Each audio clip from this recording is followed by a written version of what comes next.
I've already mentioned this anime in the summer 2022 seasons, but I thought it deserved its own separate video due to some opinions I've seen on it and figured I'd post my own. I've seen multiple people out there call it bad for not being spicy enough, train wreck, or even incest bait. Not really blaming some of these impressions one might get, especially with a title such as that, and the picture of Yume only wearing a towel back when it got announced. But I do genuinely believe that there is a well-written story with a ton of nuance and realistic looks into relationships and some pretty fun side characters. There isn't really much fan service in this either, aside from the first episode, and I'm only making this video with the anime being up to episode 10, so do keep that in mind. We've got one hell of a premise on our plate right here. Our story focuses on Irido Mizuto and Ai Yume, middle schoolers who used to be a lovey-dovey couple, but due to a bunch of problems that gradually stacked on top of one another caused them to break up and move on with their lives.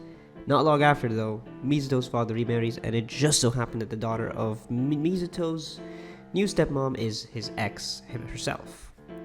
One might expect some pretty outlandish and crazy antics to occur with this type of premise, like the ones of Domestic Girlfriend, but what we get instead is some genuine down-to-earth and relatable stories here, aside from the obvious ones which we'll be talking later in this video. The dynamic for these two I feel is pretty fun and engaging. It's funny, despite them being a romantic couple in the past, their sibling relationship and interaction still feels more realistic than most anime sibling relationships out there. I love their banter because it's not just Oni-chans being thrown around everywhere every 3 seconds, and they do have chemistry that makes it feel all the more enjoyable, such as their interactions during the date that was set up to prevent the lunatic Minami to marry into the Irido family. While we get to see a couple of instances that they still have lingering feelings in the past, it doesn't really feel to me that they will be getting back together or anything like that, and it's more about a story of them coming to terms with their current status quo and moving on from the shitstorm they once were in. And there is actually a couple of scenes one could classify as degenerate, but I feel as though some of those instances actually amount to something. For example, there's that whole scene of Yume getting annoyed over Mizuto forgetting how she pressed her chest onto him earlier that day, and she just decides what a normal person you would do. Come up to him with nothing but a towel to break his stoic expressions. This whole scene is utilized to establish Mizuto still holding some lingering feelings, hence the small part where he almost laid hands on her. The fact that this never really happens again does tell me that the story wasn't really trying to build them up as them being back into a relationship. And the fact that there isn't really fan service as the core goal here. The one scene I would argue that doesn't really have a huge amount of meaning is the part where they take each other's undergarments by accident. Even then, it doesn't really have any sort of fan service, and it's just some throwaway scene that doesn't really amount to much anyways. Yume do be having some wild-ass fantasies though, that's for sure. Despite the constant bickering and arguments, the two definitely care for one another and look out for each other. An example is how Yume gets on Mizuto's ass for letting the classmates who are trying to get close to him just for a chance to hook up with Yume, all the while he doesn't really do jack shit about it and just moves on with his day. In addition, there's Mizuto purposely trying to hold back during midterms to give Yume the top rank because of how much it means to her and how she thinks that without that top rank, nobody will take notice of her.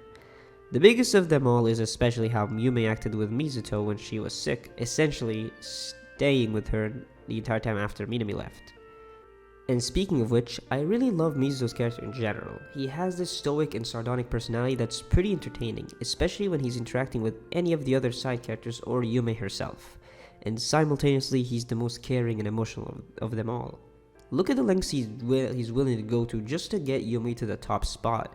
The likelihood of him practicing in response to Higashira's confession, and many alike.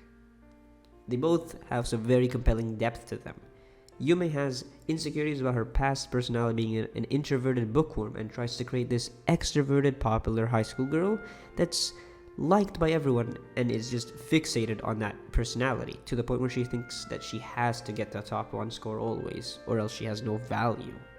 We get to see her take pride in this with how much effort she puts into studying and how much she considers Mizuto to be her rival in that regard, especially with how he beat her once in middle school. She's against being handed the win though, as she'd much rather work and earn for it rather than be given to her. Hence her strong distaste towards Mizuto handing her the top score and actively not filling his answer sheet. I really like how Mizuto decides to go all out and tell Yume that nobody has the right to define who she is, and the scene that follows shortly after works. Seeing the conclusion and development with Yume realizing that she isn't defined by academics and has genuine friends who care about her and aren't just there for her status or leeching off her academic abilities is a wonderful moment for sure. I very much appreciate how we don't really prolong these misunderstandings to pad time in the series. We see the misunderstandings surrounding Mizuto's relationship with Higashira get resolved in the same episode, with a pretty believable manner, with a heart-to-heart conversation between the siblings. I love this because it's Yume letting her emotions out to Mizuto, being annoyed over Higashira using his first name, when even she never used that when they were dating, and Mizuto feels off with the way Yume has been acting nice and sweet over the sarcastic and snide girl she's always been when she's around him.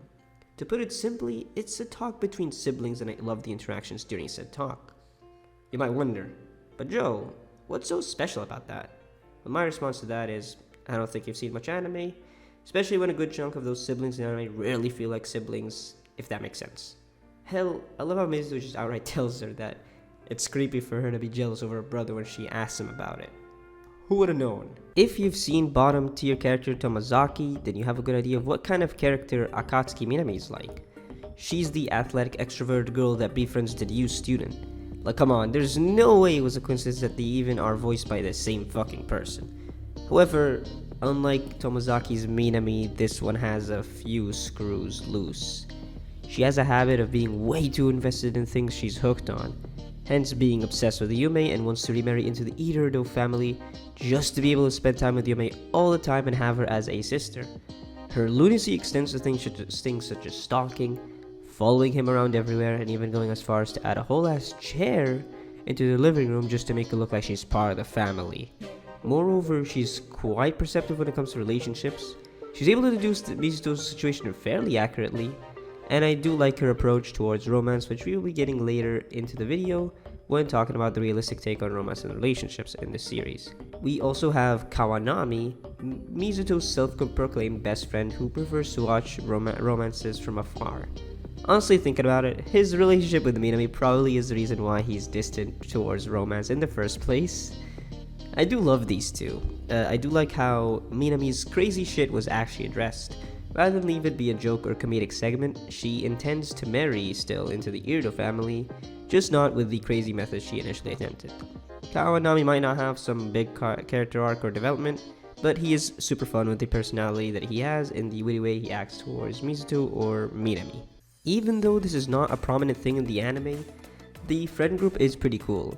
It only really is highlighted in episode 5 when Mizuto suggests to Yume that they leave the house for a while to give their parents some alone time, and they end up staying at Minami and Kawanami's places respectively. Which also adds more to my point of Mizuto's considerate nature to him despite not showing it. They might have some dumb hijinks such as them having a war revealing petty secrets to one another about a diary via super thin wall and getting to witness Kawanami and Minami's relationship and how it contrasts their main two. They're essentially just like a fucking old married couple if anything, and it is great. I intentionally did leave Isana Higashira out when talking about the side characters because she deserves her own part. She is just that good. Quite possibly the most entertaining character of the bunch alongside Mizuto, and personally my favorite character at the time of making this video. Despite how she is, one might argue she is the most mature character in the series, and that probably is true. She has some intriguing views on friendships regarding where to set the bar that makes someone a friend. Is it someone that tells you to do your job because it's their job to remind you? Is it somebody you talk to when you're feeling down? Or maybe it does depend on whether or not you'd be willing to help that person if they're a victim of bullying? There's also a cool scene of her when Mizuto was troubled over the way Yume was acting and made him feel uneasy. Higashira tells him to trust his gut and ask her directly. It shows what Higashira is like without outright saying it. She's someone who's honest and forward with the people she cares for and isn't afraid to dance around topics. I mean, like, would you really expect someone like her to tiptoe around topics when she blatantly stated how she wished to be a boy just so she wouldn't have to deal with periods in front of everybody? One of Higashira's best qualities is definitely how open and close she is to Mizuto, to the point where you start to wonder how they aren't dating at this point. Her interactions with Mizuto highlight her personality perfectly. Like he puts her socks on for her, Her using a first name basis, talks about issues, and even rests on his lap while he plays with her hair. Despite Mizuto teasing her at times, you can tell that he cares about her a lot as a friend and likes hanging out with her, especially when she's the first person he hit it off with in such a short amount of time. And even though Mizuto turned her down, and we'll be getting more into this later in this video, she is still shooting her shot basically. I don't really think this will mean anything seriously, because she knows that Mizuto is not the kind of guy to have friends with benefits, and he already rejected her just now. But it's more like remarks and teasing remarks and whatnot. I don't really think this ruins her arc or anything of the sort, because it's not like one rejection means all your chances are gone. My favorite aspect of this series has to be this arc, Higashira's 2-episode arc. This surprised me a lot with how great I thought it was. Higashira initially has no idea about her having feelings for Mizuto, since she never really had any romantic experiences up to this point, let alone crushes for that matter. And with the assistance of Yume and Minami, they help her realize her feelings by planting fantasies in her mind, seeing how she reacts to them. And with the help of those two friends, they help Higashira in her quest to win Mizuto's heart. There are likely some selfish reasons imbued into helping Higashira out though. Yume sees her old self in Higashira, which could be a catalyst to why she's helping her out in the first place, but I also would like to think that she's doing it for Higashira at the same time as well, maybe hoping that she would not do the same mistakes as Yume did in the past. Higashira ends up following through and tries all the advice out, and it does come off as intentionally off-putting, since it's not how Higashira has been acting up to this point. From pressing her chest onto him, having her underwear be visible, to even changing her hairstyle. This brings us to the most important part of this arc, the realism of romance. There are a couple of ideals that the characters have when it comes to romance here. Yume and Minami treat their crushes or romantic partners as special, people above friends, above that status, whereas Higashira just sees it as an extension of friendship. Furthermore, Minami's way of approaching romance is to strike before it's too late, which can work for some people, but not when it's someone like Higashira, and it is a case-by-case basis, and it really does depend on the type of relationship you have with somebody. So sometimes having it slow would be the better approach. So Minami comes off as forceful in this instance. Hell, you could say she has been for this entire arc. Though I do really like this for her because it adds an extra insight and angle to how these characters approach things such as romance, and it does highlight Minami's character and her flaws, as we've already been seeing where this whole thought process got her to. And it clearly has not worked with Higashira, since sometimes, as I said, you need to take it slow. The thing is, the show doesn't treat this as completely wrong, as it just depends on the person and the way you use these methods, and not go in a lunatic way as a specific somebody did in an earlier arc. And for the big scene, the confession, an amazing scene right here, with Higashira expressing her gratitude toward Mizuto for how he's essentially her first friend that felt genuine towards her and she actually enjoyed speaking to, rather than be like everybody else and find her annoying and unlikable. He does turn her down sadly, and it does work for his character.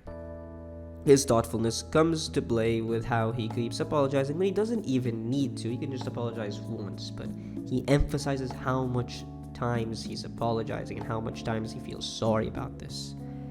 But it's due to his selfishness and flaw that he can only really focus on one person at a time and isn't able to date Higashira for that reason. It's great because obviously from what I've mentioned and what you may have seen, they could definitely hit it off and be a great couple. But that's not really the point here. Mizuto cares too much for Yume that he can't bring himself to put someone else over her. And I don't really think this is meant to be in a romantic way.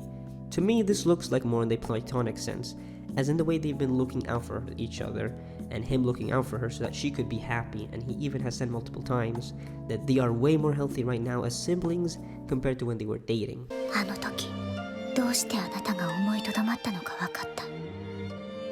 昔を思い出して昔と同じように満たされたくて昔と同じことをしたくなる。でもそんなのはただの未練で、そんなもののために新しい生活を壊すことなんてできるわけない。別れたことも兄弟になったこともなかったことになんかできないのに。What I think is another great aspect to all this is Higashira's reaction to the rejection. She doesn't weep over it, nor does she start to distance herself from Mizuto. She just goes back to things were before this whole thing happened, because in her eyes, As we've talked about earlier, romance is just an extension of friendship, and there's no reason to destroy a friendship over a failed romance, which shows a lot of maturity in her character, and I love her for it. It's not like she completely got over it earlier, as she said a few episodes back. Hell, she'd be more upset if Mizuto got a new friend over a girlfriend, because to her, it's like losing her unique place as his closest friend in his heart. If he were to get new friends and start talking to them way more and in the same way he does to Higashira, she'd have no place in his heart at that point. This entire thing is an amazing art to me, as it tackles romance and relationships in a pretty realistic and believable manner, with Higashira showing these different approaches one could go for when trying to ask someone out, and even the different viewpoints of how people view their significant others. Definitely a wonderful and fantastic character, one of my favorites this season. This entire backstory is the very reason I wanted to make this video, because I felt as though there's a lot to talk about with the story in general that people give it credit for. It's my favorite episode so far, and it really just captures everything I think that this makes the story as great as it is, and it destroys all doubts of this being some random incest bait anime with fan service. I wouldn't say I completely relate to this backstory, but I can definitely see parts of my previous experiences in these two's fuck-ups, and it does hit home alright. Their relationship blossoms the way every middle schooler and high schooler envisions relationships to be. Roses, sunshines, and flowers all the way through. They start the first hangout with a house date where they read light novels together, all the while expecting more to go down in the process, if you know what I mean.